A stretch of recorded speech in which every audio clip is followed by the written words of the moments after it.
Hi there, Sagittarius. Thank you for joining me for your monthly forecast for August.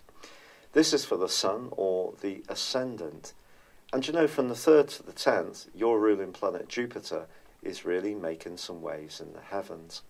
It's forging a right angle to the Sun, which is in a very progressive part of your situation, which is going to evoke the natural qualities of your sign, which is that curiosity you have, your love of travel, of new opportunities, of constant stimulation. That's very, very positive. But it could be that someone will emerge into your orbit across those days who seems to carry some kind of message. And it could be a very powerful message. It could be of a spiritual nature. It could be something to do with health. And this person may have something very valuable to add and can infuse you in a very strong way. Then again, it could be you who really gets into some kind of new way of thinking and wants to excite the people around you. I love Jupiter square the Sun. I have it in my natal horoscope. It can at times make me a bit too probably generous to a fault, but that's better than being mean to a fault. And it's just important not to overpromise. So if you have got a situation that you encounter in the early part of this month, be mindful that Mercury is tracking backwards through to the 17th. So especially around contracts, anything to do with agreements, particularly of a formal nature, if you're getting into something and you're making some pledges, especially between the 3rd and the 10th, just make sure you really can deliver on those. Otherwise, you could put yourself in an invidious situation.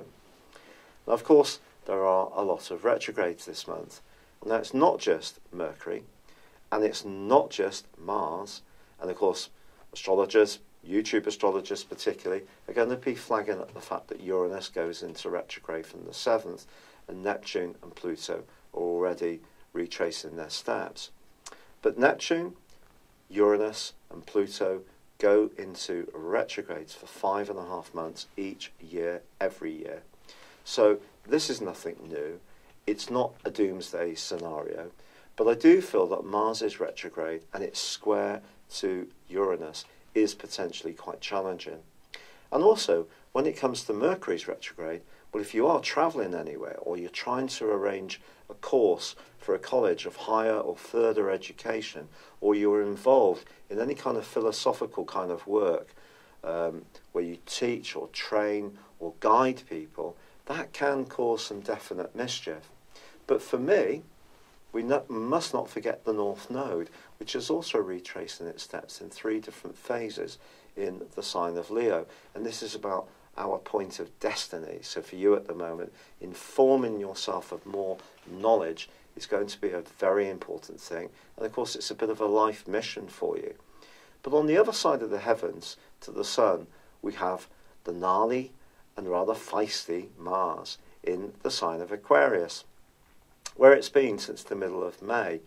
And because I have such a lot of planets in Aquarius, it's been very impactful on my situation, perhaps also to do with the rheumatoid arthritis that I've just been diagnosed as having, because Mars can be in the first house very much about inflammation.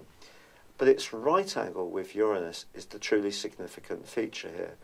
Now, Uranus for you in the sign of Taurus is very much about practicalities, about your life organisation, health, fitness, diet.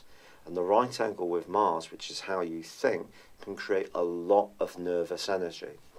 So if you're experiencing somebody at work, for example, a line manager or a colleague, who tends to be very critical and doesn't see the big picture in the way that you have a real gift for, those are the kind of people that could easily push your buttons. And this can create a lot of tension, a lot of nervous exhaustion, and you could find your adrenals really on flat out default if you're not careful. So how do you deal with this? Well, I think it's important to understand that Uranus can be a force for good, so it can teach you a lot of things. Also, Mars in the sign of Aquarius for you in the 3rd house is giving you a passion about the things that you believe in, but the everyday things. So you might find yourself just being a bit blunter about just, yeah, everyday issues that you encounter. Whereas the Sun and Mercury and the North Node are in the part of the horoscope in keeping with your sign, which is much more to do with higher philosophies, higher principles. So the important thing is to try not to sweat the small stuff, quite honestly, for you. Otherwise you could end up in quarrelsome situations which actually just see you drenched with sweat and feeling absolutely exhausted. Try not to cram too much in. Don't try to be too efficient. You may be coming up with some great new ideas to reform things. Keep being open to those, even when Uranus does go into its retrograde on the 7th. But you know, also on the 7th, there's something really fabulous that happens for you, because Venus moves into Libra, which is its most sociable transit for you. And friends, always important to you, are going to be even more enriching for the rest of the month. But there is a partial solar eclipse, which occurs on the 11th, and that too can be fabulously important. That part of you that likes to wander, likes to be an adventurer, likes to be a free spirit, doesn't like to be told what to do, can certainly be enhanced by this partial solar eclipse, which is really going to blow a lot of power into the last half of the year for you. But it does need to be balanced about obligations. And once Mercury goes forwards on the 18th, I do feel you can start to untangle any cross wires that may have happened around those contracts, agreements, higher education, teaching, training, travel. That can be a time when things can unravel properly from the 2nd of September, when Mercury comes out of shadow. But I think by the 23rd, when the Sun climbs into the height of your scope, your solar midheaven, this is very much to do with the way you connect to the wider world. It's to do with your ambitions, goals. So the freedom lover that comes from that partial solar eclipse does need to be tempered by the expectations that inevitably do come from fitting in with those big structures, whether it's an employer, what our folks feel, paying our rent or mortgages or bills, all this kind of worldly stuff that we have to do. And of course, you still have a lot of energy in the part of your horoscope to do with your everyday resources. And I don't think there's necessarily going to be a great deal of cash flowing around in your situation unless you can innovate. And that's the irony for you, because Uranus forges a fab link with Saturn all through this month. And these are the two co-regents of Aquarius. Aquarius energy is innovative but also traditional. So there could be something in your current situation that you can progress, develop in a very skilled way, so you're open to new ideas, yet you hold on to the husk of what gives it real stability. Also, because Jupiter's forging a fine link to Neptune all through this month, your hunches, the more inspirational and spiritual side of your nature, can also have a big bearing on how you play things.